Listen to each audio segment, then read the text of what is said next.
has been the kick man for Southwest, and it's going to be taken at the goal line by EMCC out across the 15-20, showing great speed across the 30. This is going to be a touchdown. Nobody's going to catch him. Down the near sideline, 30, 20, 10, 5, touchdown EMCC, and that's right. You understand? We have to be more dominant next week.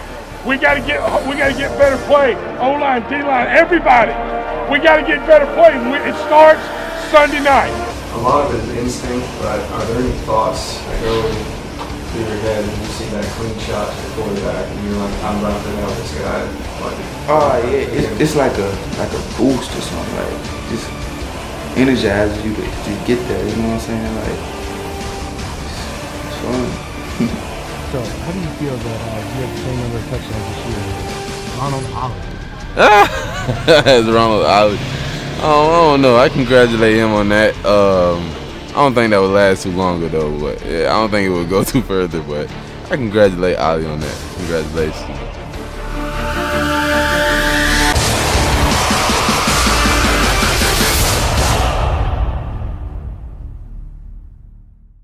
Wondering what's happening with your checking account?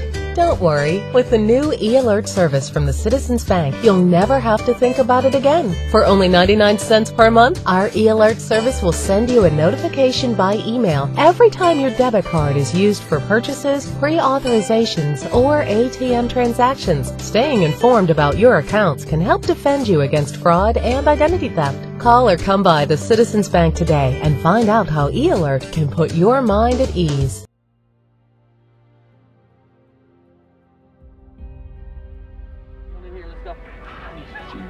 Here's what I got for you. Here's what I got. Simple verse, same one we've talked about all week now. Here's the same thing we've talked about all week. He paws fiercely, rejoicing in his strength. He charges into the fray. He laughs at fear, afraid of nothing. He does not shy away from the sword. He eats up the ground. Touch somebody. Eat up the ground tonight. Let's go. What you came here to do. Dear God, thank you for these guys, the way they work. Thank you for all of our blessings. We ask you, God, to take care of our families as they're coming down to watch. Ask you to be with those that can't be here tonight. Ask your blessings on these guys. Help them play fast and furious. Help them play the game the way they're meant to be. Help them to run and be built like they were meant to be. Thank you again for Jesus and for loving us, never leaving us, for all of our blessings. Help us glorify you with this win and all we do. In Christ's name we pray. Amen. Amen. Break that thing down. Let's go.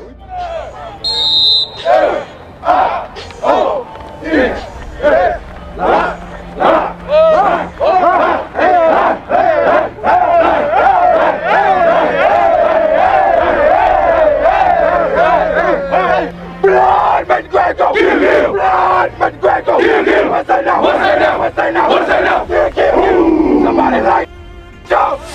Boom! 1, 2, 3, tap, so 6, 1, 2, 3, 4, 5, 6. In the shotgun is going to be John Franklin III. Is going to hand the football off, and going up the middle is DJ Law, and he is going to be wrestled around the 40-yard line, so that's going to be a gain of about 15 yards.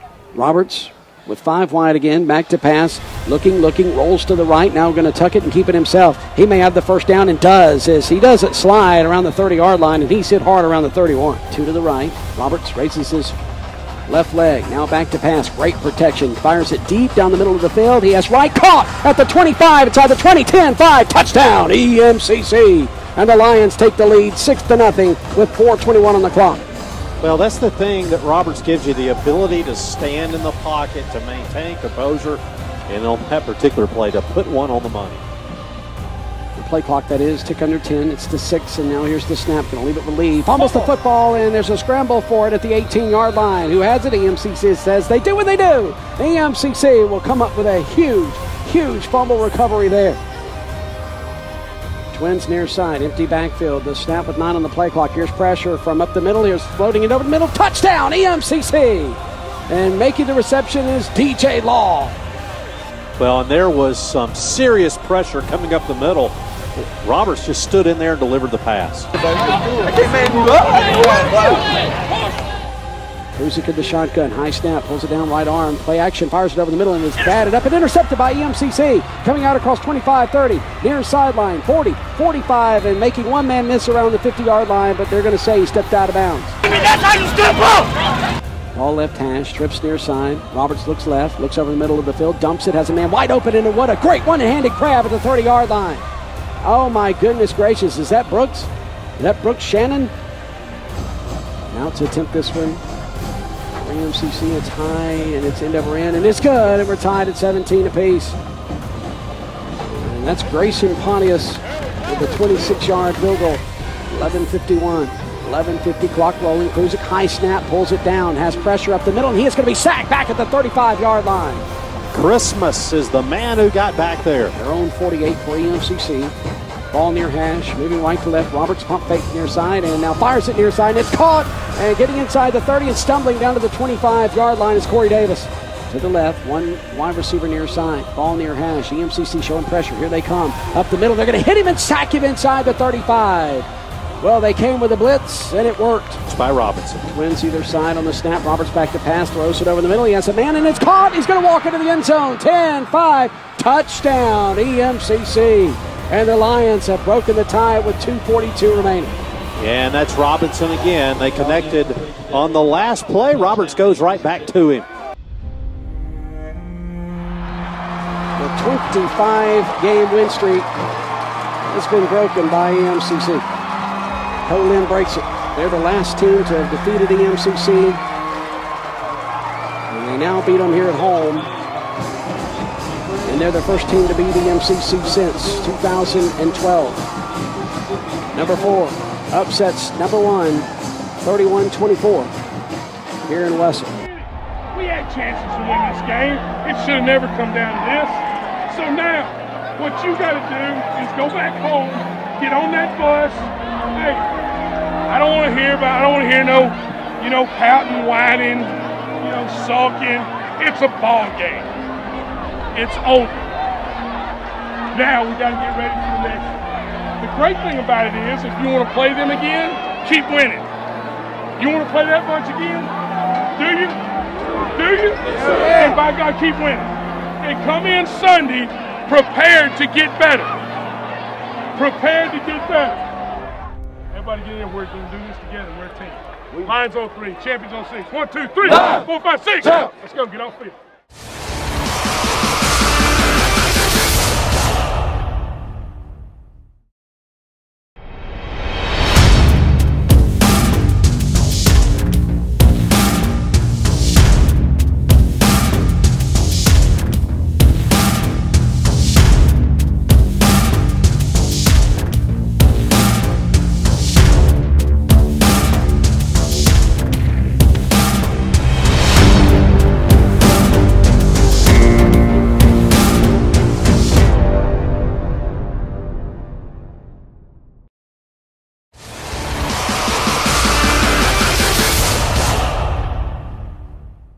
Come out this year as the number 1 running back for EMCC. Just talk about what that means to you. It means a lot. For me, last year I was behind Preston Baker, it was kind of rough. I felt like I was a good back. I could have switched in there with the first group too, but I understand it's the program and everything. But it means a lot to me now to being able to step up to put what Preston taught me to use, and it's an honor. You played at Starkville High School. You wear number 22 here at EMCC. How much of that had to do with Preston Baker? Man, before the first game, he told me to hold the number down, so I'm just doing what my fellow brother wanted me to do, man. Just trying to follow his footsteps, It's just a dream come true for me, because I've always wanted to play football in college somewhere, and just had the feeling of just being on a team that's just really that supports you more. I think we're looking for guys that are multifaceted, that can do a little bit of everything. We want guys that can run the football, of course.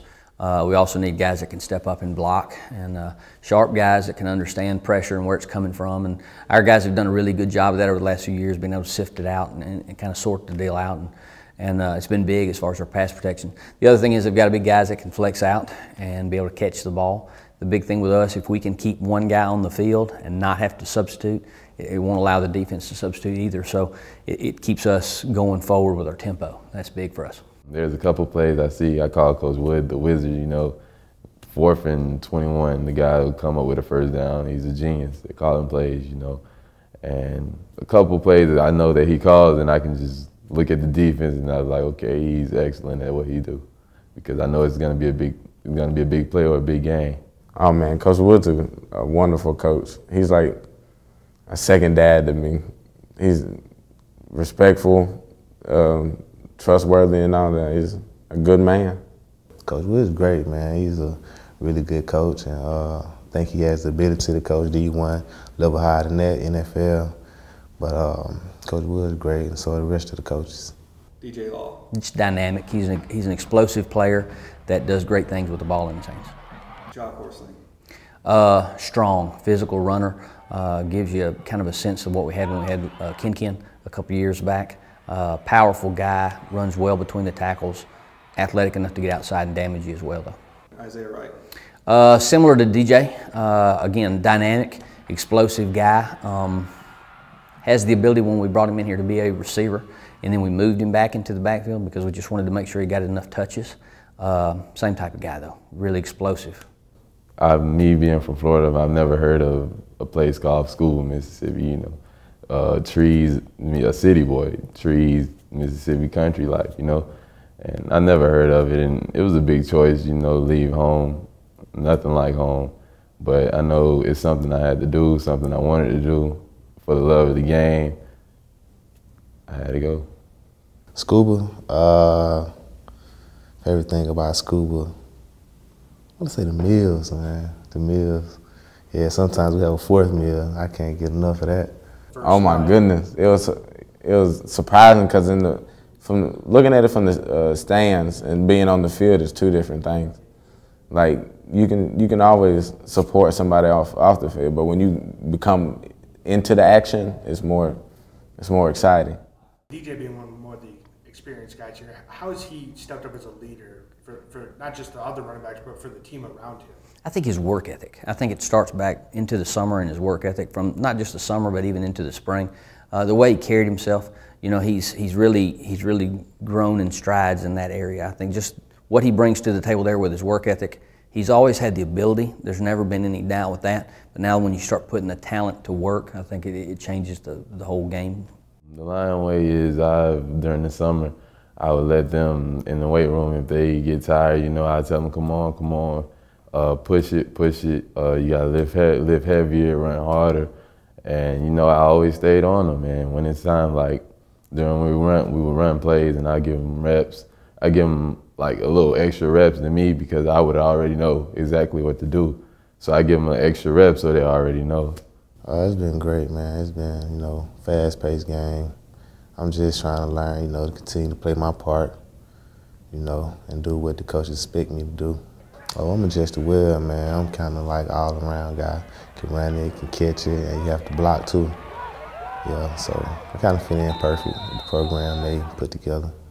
Well, I've always had good hands because I can play any position. So really, it's just the hands part just come natural to me.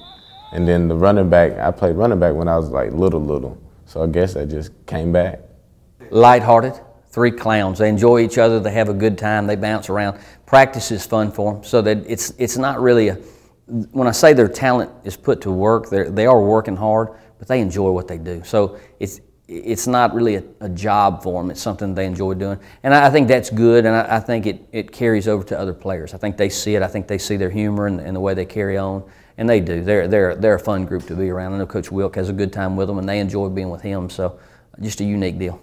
My family, they were very supportive, and they always say, okay, now you go out there, be playing around, somebody gonna knock you out. And they kind of made me, you know, go harder, but my family, they was always in the stand. My mom, my auntie, they was my loudest really fans, man. They was loud every game. I had to look back, just tell them to calm down sometimes.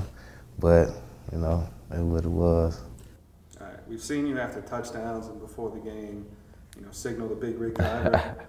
What is that signal for you? The little horn. The little horn is really, for me, is like big truck drivers. Usually if you do this out the window, they'll make a lot of noise with the horn and like that. So really, me is like tooting my own horn. I'll probably score a touchdown, like my invisible horn is going off. That's all it is, just a celebration, that's it. All right, your kickoff return against Southwest for the touchdown, just what was going through your head? Oh man, was just scoring my first ever kick return, I guess. Like I had the feeling in me that I was gonna return it. And I seen the hole and I just ran through it like it was my life, depending on. Just awesome to see. He reminded me of Camion when he hit it. He looked like he was shot out of a cannon when he made his first contact with the guy, and then he just left everybody. Special for me, and enjoyed getting a chance to see him. Had a chance to recruit both him and Camion, so getting him here and watching him do some similar things to Camion was just unique. So really, really awesome deal. Ali's touchdown or Isaiah Wright's kickoff return. Which one's the best play so far? Which one is the best play? I have to go with Ali's touchdown. That was wild. That was a big play. That was an insane play by a big guy, you know? So it's always fun to see things like that. My favorite player was some running back, Miami Dolphins, Ricky Williams, number 34. Yeah, he was so explosive and fast. And I liked the way he had his dreads coming from under his helmet. Yeah, that's my favorite back. Any thoughts of growing dreads of your own? Not really, man. Not really, but my family, every male in my family has them, well, except for me. But nah, not really. I just want to keep the even all over with the waves, man. My favorite player growing up, I was a quarterback when I was little, so my favorite player was Michael Vick. But now it's just Tavon Austin. Tavon Austin as of right now. I would say, I don't know, it's a hard one. I would say either Michael Vick or Randy Moss. Like, did you try to copy? Yeah, I tried to copy Mike Vick once.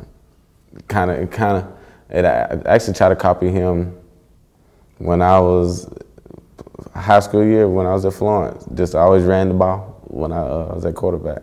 What do I want to do besides football? I think I thought about going to physical education to be a PE teacher, but I don't think being a PE teacher is something I want to do anymore, so I'll probably go into sports medicine.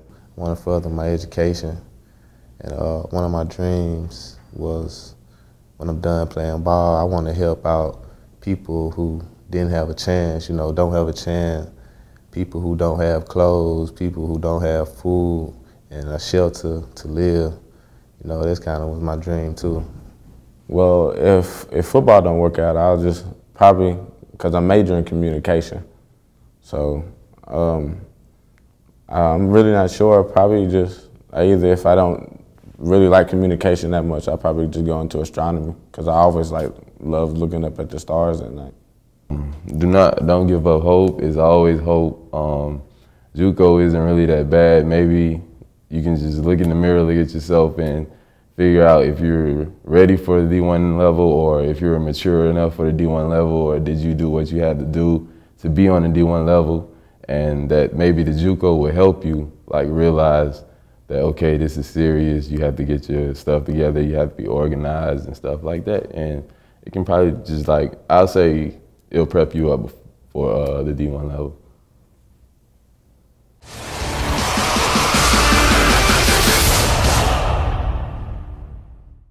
Why should you journey east?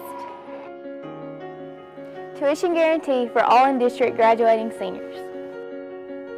For credits that transfer to all Mississippi universities. To learn the skills the industries want today. To train for a new career. To be a champion. You can go anywhere when you journey east to East Mississippi Community College.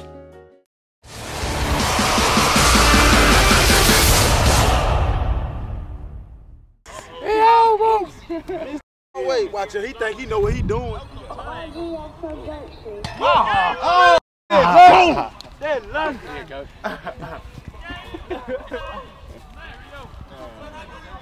Next! Yeah, we've worked a lot on special teams. We've worked a lot on just making sure we cut things down a little bit and make sure we're not doing so much. We're doing things we can go faster and be a little more aggressive, so let them play a little more free. So maybe not have as much in the playbook this week, and just let's just go play and not worry about anything else. And I think that's been our biggest thing to get prepared is to get them to understand you have to prepare for a ball game. You can't it just doesn't happen. And we've done that. We've tried to allow them to play a little faster by reducing what we're going to do. I just think we've kind of gone back to fundamentals, making sure our guys are sharp on everything and making sure they're ready to go. You know, great chance for us to put that behind us and move forward, and that's what we're planning on trying to do. anytime we get home, it's exciting for us. I think our guys, the atmosphere is electric. I think all of our guys are excited about that. Our fan support's been unbelievable since we've been here. So, you know, I think that's a great advantage to us, and hopefully we represent and do a really good job with that.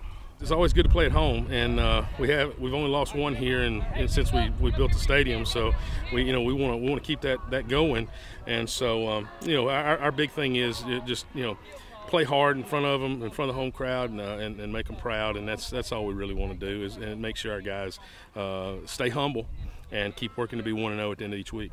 And on offense, we're going to blow the whistle. The first one up on offense is going to be DJ Law. The second one up on offense is going to be Juwan Johnson. For defense, I got CJ Rivas. Oh yeah, Rivas. And I got Zeke Rose.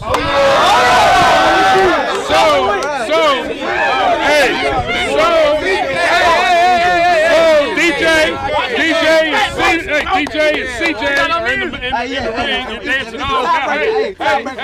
When I blow the whistle, we will switch off to Zeke and Juwan, and then while the coaches are going on and they're tallying their scores, we're going to have the special teams. Scuba Tech special teams will give you a special dance-off and rendition to the music. All right?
DJ Law won it for the offense over here. Zeke won it for the defense over here. So what we're doing is in the back of that gator right there is ice cream sandwiches for everybody.